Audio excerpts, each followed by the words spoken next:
penyembelian itu harus pakai bismillah. Kalimat harus ini harus dengan arti taruhan sah tidak sah, apa harus sebagai etika, apa harus sebagai supaya kebiasaan baik ini bertahan. Saya ulang lagi ya, misalnya Pak Arifin dawuh teng jenengan cung nak nyembelih pitik kudu maca bismillah. Kalau kamu memotong hewan harus baca bismillah. Kata harus itu apa artinya syarat sah? Sehingga kalau tidak baca tidak sah. Apa keharusan dalam makna etikanya harus baca bismillah. Jadi urusannya hanya apa? Etika atau afdoliyah. Atau kita tidak ingin kultur baca bismillah itu hilang. Sehingga barang tidak wajib pun kita wajibkan supaya kultur baca bismillah itu tidak hilang. Nah Imam Syafi'i itu milih yang tidak wajib. Itu hanya urusan etika. Sehingga zabihatul muslim meskipun enggak baca bismillah baik secara sengaja maupun lupa tetap halal ya, tetap sah, tetap halal. Tapi beberapa ulama mengatakan baca bismillah itu wajib dan menjadi syarat sah. Ya kira-kira karena pamit tadi, yang beri nyawa itu Allah, kok apa yang menghilangkan enggak pamit, sudah menghilangkan nyawanya ayam dimakan lagi. Wah itu selingkuhannya kan pasti marah itu. Selingkuhannya, pacarnya, anaknya, cucunya itu kan marah itu. Tapi kalau pamit yang punya kan enggak. Lupa kalau ayam cantik yang pas kamu sembelih itu lanangannya kan mangkel itu. Kalau kebetulan sudah tua kan karep-karepmu kan gitu. Jadi apa? Itu yang tahu Sarah. Saya ulang lagi yang tahu Sarah karena ini sudah jelimet. Sudah jeli. Sehingga enggak ada kitab matan yang Indo kecuali disarai. Dulu ada kitab namanya Takrib karangannya Abi Suja. Terus disarai kecil sekali oleh Fathul Qorib. Ya oleh Ibnul Qasim Al-Huzi itu. Terus disarai lagi oleh Bajuri. Jadinya Bajuri itu sudah sarhun ala sarhin warifnya sudah sarhun ala sarhin, bukan sarhun ala matnin tapi sarhun ala sarhin. Nah, kenapa memang kita butuh itu. Saya ulang lagi kita butuh itu. Nah, kenapa butuh? Ya karena mau tidak mau. Saya ulang lagi mau tidak mau. Karena matan itu seperti itu. Misalnya matan cerita. Yang dikatakan menyembelih itu apa? Ya nyembelih itu ya nyembelih. Nyembelih itu memotong hewan. Terus motongnya dari mana? Kalau kamu motong hewan dari mana coba? Dari belakang atau dari depan? Dari mana? Depan misalnya. Pertanyaannya, ketika dari depan itu paling penting terpotong al-hulkum wal mari misalnya. Yang satu majrur to'am, yang satu majrur ruh ya gitu, majrur nafas. Tapi andekan dari belakang gimana? Tapi tetap terpotong. Mulai ribet kan? Kalau kubu sebelah kan enak, pokoknya nggak sunah Rasul seperti itu, nggak mau debat. Tapi kita tidak cara berpikir tidak gitu. Ini kan status hukumnya halal apa haram ketika ada orang motong hewan dari belakang. Nah, terus kita berdebat kan, mesti berdebat itu mau dibilang haram, nyatanya memenuhi syarat apa tadi pemotongan. Hukumnya kena, amarinya kena. Mau dibilang halal. Jangan-jangan pitiknya sudah pingsan, sudah mati karena dogrok-ogrok dari belakang. Nah itu terus ulama debat, kan mungkin juga. Ya kan, pitiknya sudah setengah kena corona, pingsan terus. Ya kan, sudah pingsan terus digorok. Nah seperti ini mau tidak mau, kita harus detail. Detail artinya yang dikatakan menyembelih itu apa? Ya nanti tak bacakan tapi kita beri Bajuriya sekaligus ijazah untuk jenengan semua. Saya tadi alhamdulillah ketemu Pak Arifin lama, ngendikan panjang lebar tentang pentingnya ilmu.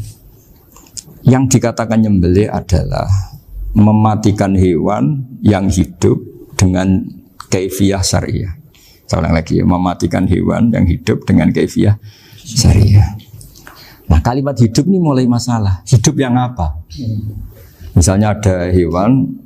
Saya sering kalau ngaji cerita, ada ayam jago ketandang mobil, ketabrak mobil, kejet-kejet. Enggak kamu sembelih pun 1 menit lagi pasti meninggal. Ini kan hanya koordinasi prosedur saja. Karena prosedur ayam mati harus kejet-kejet, enggak boleh enggak langsung peletes mati, enggak boleh. Nah, pertanyaannya ketika kejet-kejet ini kamu sembelih, itu halal apa enggak? Wong enggak disembelih juga sudah mati. Artinya enggak penyembelihan ini kan enggak memberi kontribusi pematian tapi enggak ngefek gitu. Makanya terus ada perdebatan, ada hayatun mustaqirrah, ada hayatun ittirariyah, ada harokatu masbuh. Itu kalau enggak sarah enggak bisa.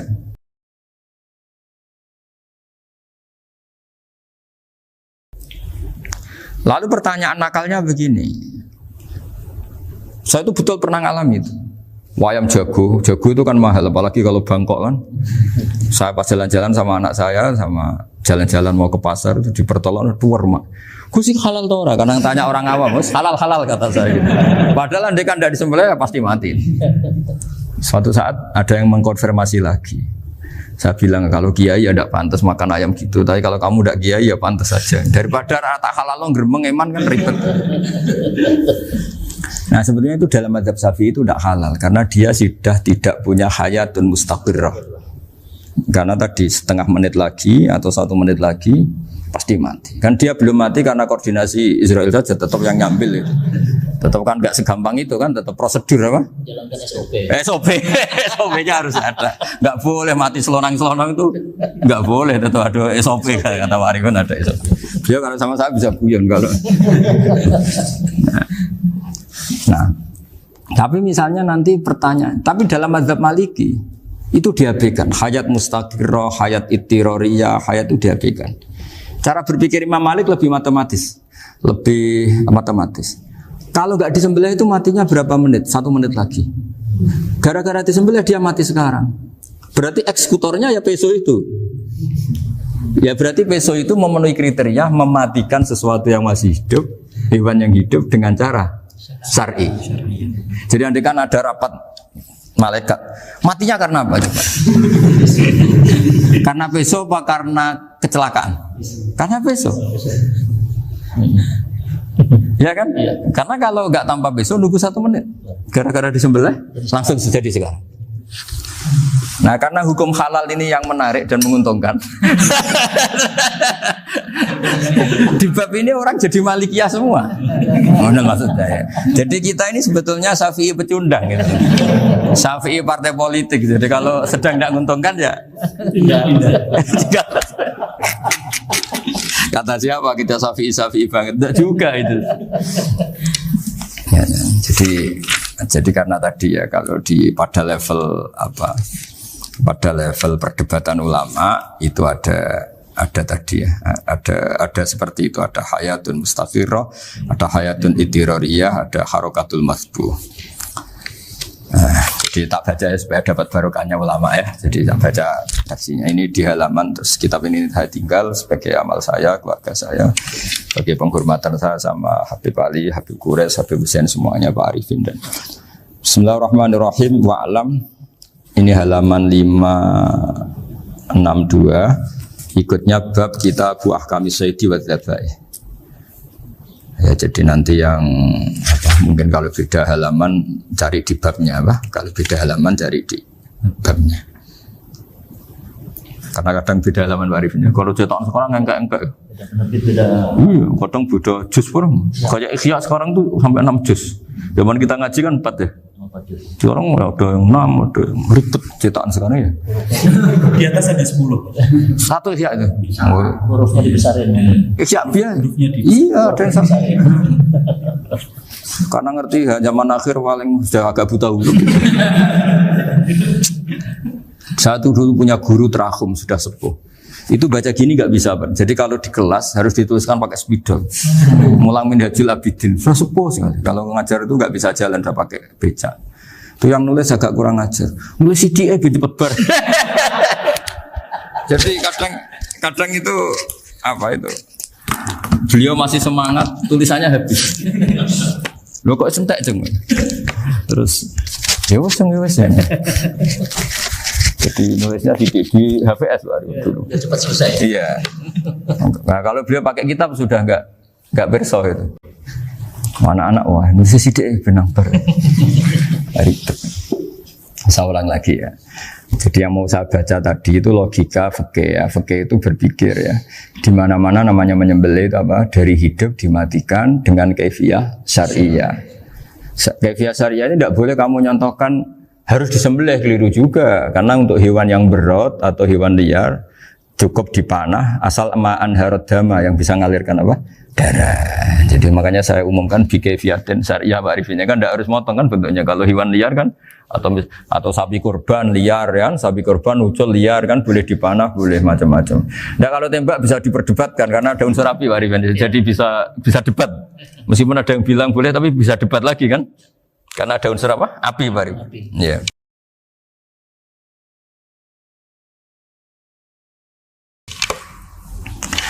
Tapi ini saya cerita umumnya bikaifiatin syariah. Nah, karena kalimat hewan hidup, ada kalimat hidup. Hidup yang apa? Kan pertanyaannya. Hidup yang sudah kejet-kejet, misalnya sudah koma, sudah kena corona, disentak istrinya, itu.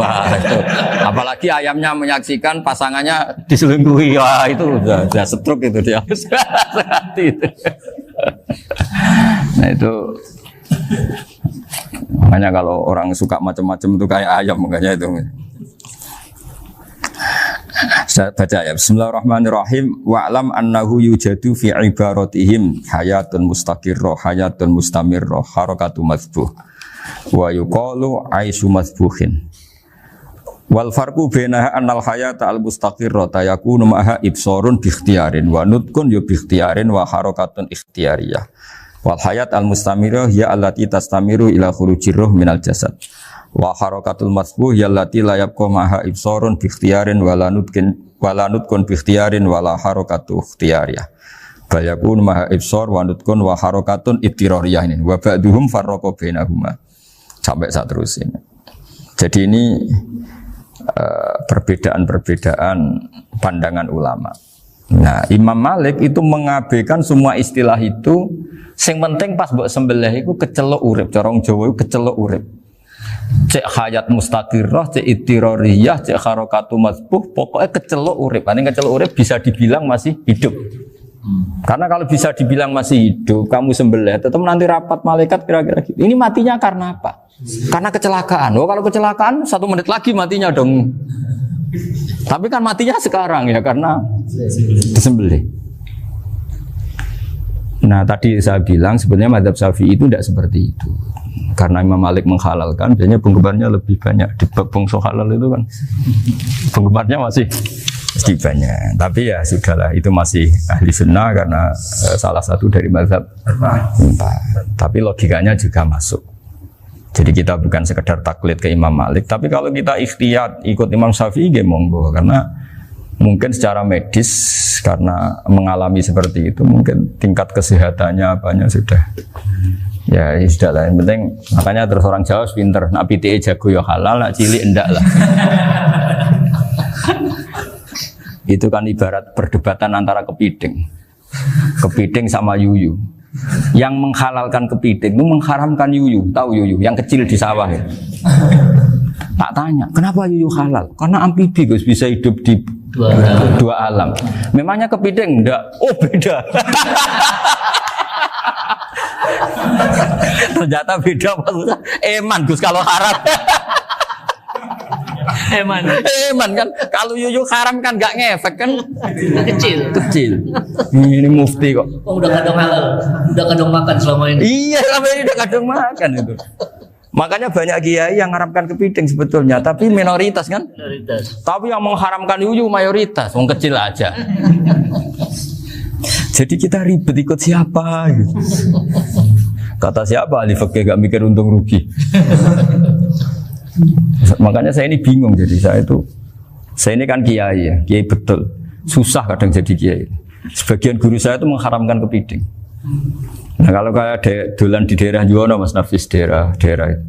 Penghormatan tertinggi santri itu kalau nyugoi kiainya kepiting karena itu makanan termahal. Bingung kan dia? Mau tidak makan itu kayaknya dipersiapkan betul Pak Ribon. Sudah ada effort ya. Warna nyari yang mahal kan. Mau makan itu sebagian guru kita mengharamkan. Akhirnya ya darurat tadi. Makan sekadarnya. Kalau saya habis 3 pasti israf. Kalau habis 1 prosedur hormat yang nyugui. Itu susahnya jadi kiai. Kalau kamu kan tidak kiai, mumpung gratis. Enaknya gak jadi kiai kan itu Mas. Pertimbangannya mumpung gratis. Sudah gitu masih mun dibutuh mawon, makai dibutuh mawon. Oh, digawa tenan. Tapi sebetulnya ada sisi naif dari yang bilang halal tadi. Ketika yang bilang halal, naif itu versinya, tapi ya nggak apa-apa, semoga dimaafkan Allah.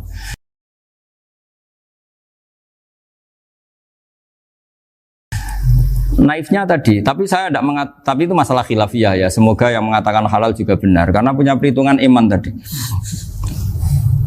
Tapi yang bilang halal itu tak tanya, Yuyu itu halal apa haram? Lucunya jawab haram semua.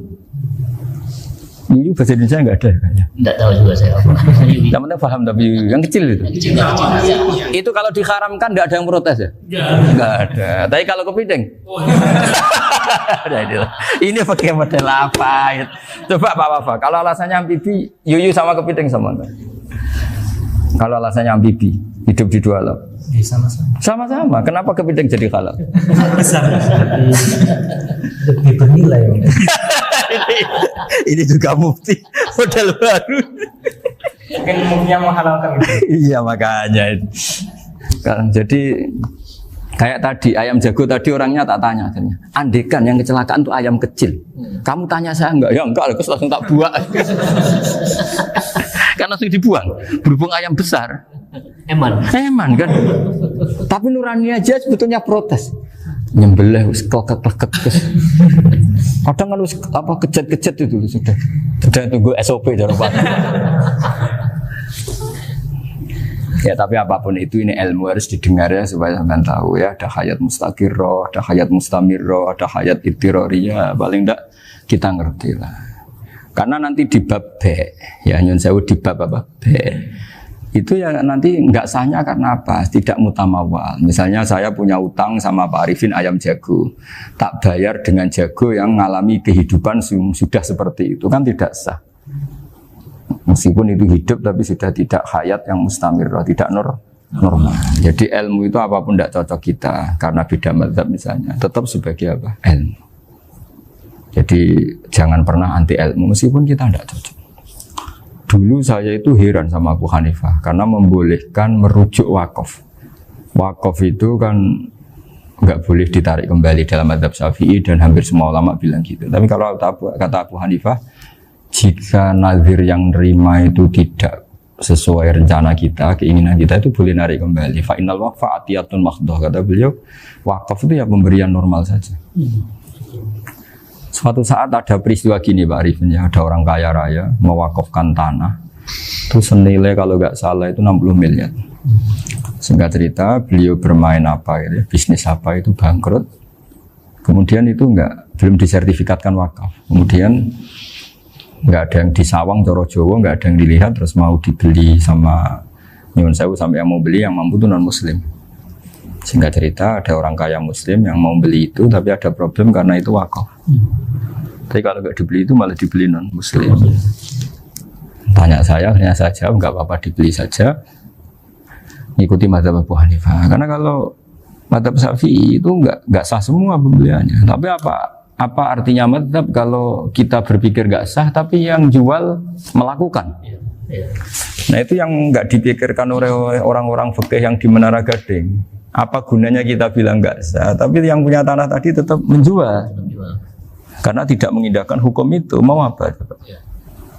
Makanya saya bilang bagi tentang Gus itu nggak ada kaulnya dalam mazhab Syafi'i. Saya bilang kamu mengharamkan itu tidak ada gunanya karena itu tetap dilakukan. Jadi kita pertimbangannya ndak itu, daripada dikuasai situ mendingan kita. Betul. Nah itu sisi-sisi fikih. Makanya ini kita ngaji fikih tidak segampang itu memberi fatwa karena pertimbangannya banyak Pak. Tidak hitam putih. Tidak hitam putih gitu maksud saya, ini cerita. Jadi nanti kamu ngerti. Jadi mau apa coba? Itu kan ibarat gini. Hukumnya kita ngajar perempuan itu masalah sebetulnya secara karena itu ajnabiyah. Tapi fikih mentoleransi li ajli ta'lim karena untuk belajar enggak apa-apa. Kalau sudah jadi fakta itu ribet. Dia maunya belajar sama kamu dan sekali kamu tidak mau belajar ke yang lain yang potensi menyesatkan. Jadi fikihnya bukan masalah nazar lagi, sudah penyelamatan. Ribet kan kalau sudah begitu. Saya punya kenangan yang menurut saya itu harus jadi trauma. Siapapun harus jadi trauma. Ini cerita sedikit. Ini masih ngaji fikih pertimbangan. Ada orang tuh sangat khusyuk, sangat khusyuknya di rumahnya Pak Wafa itu nggak ada TV, nggak ada motor, nggak ada apa saja. Ketika anaknya berkembang agak dewasa, itu pertama naik motor, itu ya utang jasa sama kawan-kawannya. Pertama dia ngelihat nikmati TV ya dari kawan-kawannya, corong Jawa, mbek tanggane lah. Padahal orang tuanya ini protektif justru karena banyak tanggane sing nggak pati Islami lah. Ya mereka orang Islam tapi ya nggak sholat, nggak apa. Singkat cerita orang tuanya ini datang ke rumah sana nangis. Nangis Gus, sekarang saya ikrar bahwa mazhab Abah jenengan Kiai Nur Salim, bapak saya itu mazhab jenengan itu lebih hebat timbang mazhab kula. Nangis dia. Dulu saya itu agak menyalahkan Kiai Nur Salim jenengan karena longgar di rumah ada TV, ada motor. Terus dia cerita. Nah karena anaknya ini pertama bisa naik motor, untuk anak ABG ini kan jasa yang luar biasa. Karena dia butuh sekali bisa naik motor, dipinjemin.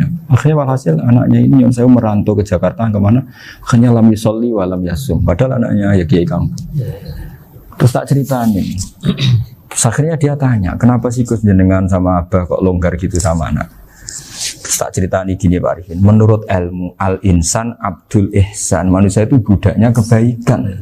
Karena utang jasanya sama anak ini, ya dia akan ainut anak ini. Sementara kenangannya mbek jenengan mbok amui. Tidak boleh. Dia baru ngakui ya Gus saya itu nyun sewu hanya khusyuk tapi kurang ilmu. Tadi dia hanya berdasar khusyuk. Bocah kok main delok TV kan pikirannya hanya gitu. Ini cerita ilmu, saya bukan menjustifikasi manapun. Ini kan cerita ilmu Pak Arifin ya. Jadi semuanya itu ada hitung-hitungannya. Coba kalau kita terlalu stakung be anak pertama naik motor jasanya orang nggak sholat ya, pertama roh TV jasanya orang nggak sholat. Coba terikatnya anak ini sama kita apa sama orang itu? Sama orang itu. Bayangkan kalau umur ABG, kalau umur sak pari pun Pak Wafa ini nafsu astagfirullah kan. Gue coba tua nome orang. Gaya tok, bareng tua udah khusus gue gaya tok. Aslinya namanya bodoh. Ya saya sama semua. Cuma saya akan lebih jujur dari biasa. Jadi orang itu harus ngitung gitu. Itu kenapa Mbah Mun tuh kayak alim alama. Setahu saya dalamnya ada TV. Putra-putra ini lihat TV. Meskipun kita tidak mungkiri negatifnya TV, kita nggak mungkiri Pak Arifin ya. Tapi tadi ketika anak-anak ABG itu pertama lihat TV jasanya tonggoni. Kalau kebetulan tanggane wong soleh nggak masalah ya. Kalau enggak, itu nangis ke rumah saya itu ya. Nyesel dia. Tapi saya bilang gini, ini jenengan tiang soleh, mesti anak jenengan suatu saat kembali. Coba pola jenengan harus rubah. Ini hebatnya Nabi. Ketika Sayyidah Aisyah masih kecil, minta diperlihatkan Li'bul Habasyah. Itu ya diturutin kan masyhur itu. Kayak apa Nabi? Karena kalau nggak diturutin, pasti Sayyidah Aisyah akan ngidolakan mainan yang lain yang di luaran sana malah. Itu karena Nabi punya kearifan tadi. Jadi ini kan ilmu, lagi-lagi ilmu. Jadi yang semua itu harus dibaca dengan ilmu. Makanya kata Nabi, ad-dunya mal'unatun mal'unun fiha illa dzikrawah wa ma'alahu aw aliman aw muta'aliman. Karena dunia ini hanya bisa dibaca dengan ilmu. Yang diridai Allah maksudnya hanya bisa. Saya itu banyak kenal menteri, kenal pejabat. Tapi saya tidak pernah melihat itu sebagai pejabat. Melihatnya itu orang yang ingin belajar agama. Karena sekali salah melihat, yang hidup itu tamaknya Pak Arifin. Yang hidup kan tamaknya. Saya kenal orang kaya kok melihat kayanya, yang hidup itu tamaknya, ingin dapat ini. Tapi kalau melihat itu sebagai hamba Allah yang ingin belajar, insya Allah kita selamat dari tamak. Meskipun kita ya manusia tidak sempurna. Setidaknya ketika dia lomo atau tidak lomo, nyalami template apa tidak ngefek, karena kita melihat ini mau belajar. Tapi kalau kamu didorong tamak, katanya orang kaya ternyata nggak tahu haknya kiai, ribet kan? Ribet. Ya kalau kamu punya santri cantik ya lihat itu sebagai santri kamu. Jangan melihat ini mau nggak sama saya, kalau enggak ya bahaya, ribet kalau gitu. Ini anak-anak muda harus dilatih ikhlas, bahaya ini santri-santri sampean kalau nggak dilatih ikhlas ini bahaya. Karena ini belum punya penggemar pejabat, paling ya anak-anak yang ya tadi ABG. Jadi lah Sarah kembali lagi Sarah itu membicarakan itu detail. Jadi ya makanya kenapa orang mati yang lahir langsung meninggal itu nggak wajib disolati. Alasannya di fikih ya lucu. Karena dikatakan sholat mayit, di mana-mana mayit itu sabakohu hayatun. Di mana-mana namanya mati itu terdahului oleh hidup. Nah ini nggak pernah hidup langsung mati. Jadi begitu ya kadang lucu. Ya gitu aja alasannya. Kamu nyolati apa? Mayit. Kenapa kok mayit? Jadi mayit itu namanya mayit. Orang mati. Orang mati. Orang mati artinya pernah hidup. Hidup. Nah itu sarah. Jadi ketika matan hanya cerita wasiktu alladzi lam yastahila, enggak pernah nangis, kayak lam yusalla alaihi. Sarah bilang mergo ora tahu urip. Kalau enggak pernah hidup berarti enggak bisa dikatakan mati. Kayak sampean miskin itu kan enggak bisa dikatakan bangkrut. ya, ya miskin aja gitu loh. Ya kan gitu ya. Karena nggak pernah kaya. Nggak pernah kaya. Kayak Mas Nafis nggak bisa dikatakan, oh itu Qurannya lupa gimana? Nggak pernah hafal. Jadi yang dikatakan lupa itu pernah hafal. Nggak lupa nggak apa, Gus Qurannya lupa, gaya nggak pernah hafal, kok bilang apa? Lupa gitu. Nggak boleh Pak Wafa bilang saya ini bangkrut apa? Nggak pernah kaya kok bangkrut kan? Jadi semua itu ada aturannya itu. Nah itu sarah, lagi-lagi sarah. Jadi kita kan banyak yang syarhun ala syarhin. Jadi kayak kitab takrib itu disarai Fathul Qorib. Jadi Fathul Qorib itu sudah sarah. Disarai lagi Bajuri. Nah, itu termasuk cerita itu ya. Cerita-cerita. Bismillahirrahmanirrahim. Ya, wa yakunu qad umma dzukira daf'atan wahidatan la fi daf'ataini. Islam tujad al hayat al mustaqira inda daf'atis saniyah. Amma idza wujidat al hayat al mustaqira inda daf'as saniyah fayakhilu al masbuhu aidan. Fasartu wujudul hayat al mustaqira fi ibtida'il wati akhir marrah. Wa makharu dzalika inda tulil fasli wa illa fala rafa'a sikina wa ada fawran aw alqaha liqawniyaka latan wa akhadha ghairaha fawran aw saqatat minhu wa akhadha ghairu halan aw qallaba wa qata abiyama bagi hal al masbuh. Jadi ini masalah sarah. Sarah itu sudah detail. Misalnya gini, kamu motong ayam. Motong ayam harus sekaligus sret jadi. Jangan sampai nyuwun sewu dua kali. Jangan-jangan misalnya gini, ayam tak potong pas ke kiri separuh. Ya, ke kiri separuh apa hulkumnya. Pak Arifin datang, Assalamualaikum Gus Pak, waalaikumsalam, terus santai jagungan dulu. Jagungan sampai besoknya itu enggak meneruskan. Bareng-bareng balik salam, ingat lagi ayam saya ini. Ketika saya meneruskan ini, potensi ayam ini sudah mati atau sudah hidup yang ini masih mazhab Syafi'i loh ya. Atau sudah hidup yang sudah tidak normal. Artinya apa? Penyembelian kedua yang mengeksekusi tadi sebenarnya mengeksekusi barang mati. Yang penyembelian pertama tidak bisa dikatakan penyembelian karena tidak sampai mati. Penyembelian kedua berstatus setengah mati. Nah, kalau seperti itu maka haram. Kecuali itu dilakukan secara fauron. Fauron dicontohkan nyembelih ternyata pesunya kedul terus ngambil yang lain. Tapi fauron langsung atau terjatuh ngambil langsung. Ya, itu boleh karena ditoleransi. Tapi kalau kalam ajnabi kata dia mohon Pak Arifin. Seperti Pak Arifin, alhamdulillah sih. Jaminan mau rawuh. Cari ayamnya asem mana? Ini harus sebar. Ini orang ngawur betul. Jadi, lah itu sarah. Bicara sampai detail itu sarah. Jadi ada sekian kemungkinan. Jadi termasuk yang diandaikan apa? Nah, hayat mustaqirah itu batasnya yakunu maha ibsorun bi ikhtiyarin wa nutkun bi ikhtiyarin wa harakatun ikhtiyariyah. Hayat mustaqirah itu kalau dia betok-betok itu ya karena karepnya. Maksudnya gini, gamane cara roh pitik wedok engkek ya cek karepe dhewe. Cara dia melihat peso itu karepe ya masih lari. Jadi misalnya ada ayam. Ayam kita sembelih baru luka sedikit. Belum sampai andaikan dibiarin ya mungkin suatu saat sembuh, luka.